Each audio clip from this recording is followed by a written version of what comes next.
Hi friends, ഇന്ന് ഞാൻ കാണിക്കാൻ പോകുന്നത് ഉണക്കസ്രാവ് എങ്ങനെ വീട്ടിലുണ്ടാക്കാമെന്നാണ്.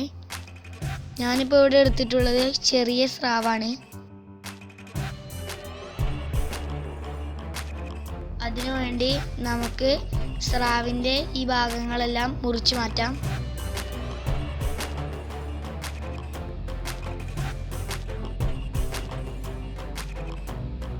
നമുക്ക് ഈ സ്രാവിനെ ചെറിയ ചെറിയ പീസുകളായിട്ട് മുറിച്ചെടുക്കാം.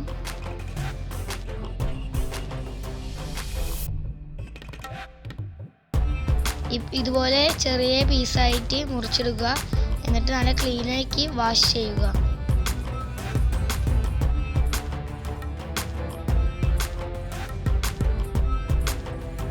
അടച്ചു വെക്കാൻ പറ്റുന്ന ഒരു പാത്രം എടുക്കുക. കഴുകിയെടുത്ത ഈ സ്രാവിൻ്റെ പീസുകൾ ലെയറായി നമുക്ക് വെക്കാം.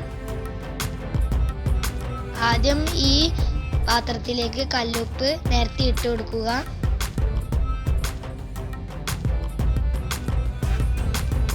അതിൻ്റെ മുകളിലേക്ക് വീണ്ടും കല്ലുപ്പ് നേരത്തെ ഇട്ട് കൊടുക്കുക.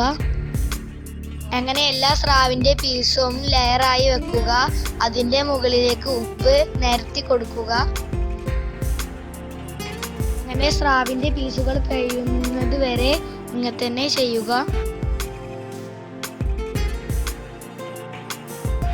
ഇനി ഇത് ഒരു ദിവസം ഫ്രിഡ്ജിൽ വെക്കുക. ഇത് പിറ്റേ ദിവസം എടുത്തിട്ടുണ്ടെങ്കിൽ സ്രാവിലേക്ക് ഉപ്പ് എല്ലാം പിടിച്ചിട്ടുണ്ടാകും. ഇപ്പം ഞാൻ ഫ്രിഡ്ജിൽ നിന്ന് എടുത്തിട്ടുണ്ട്.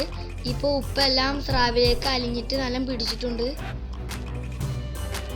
ഇനി ഒരു പ്ലേറ്റ് എടുത്ത് ഇനി സ്രാവിൻ്റെ പീസുകളെല്ലാം പ്ലേറ്റിലേക്ക് ഇതുപോലെ നിരത്തി കൊടുക്കാം.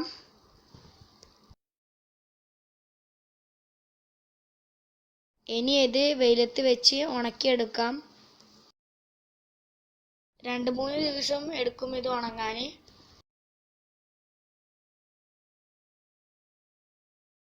ഇപ്പോൾ നമ്മുടെ ഉണക്കസ്രാവ് റെഡി ആയിട്ടുണ്ട്. വീട്ടിൽ തന്നെ ഈസിയായി ചെയ്തെടുക്കാവുന്നതേ ഉള്ളൂ. അപ്പോൾ എല്ലാവരും വീട്ടിൽ ട്രൈ ചെയ്ത് നോക്കുക. Okay, bye friends.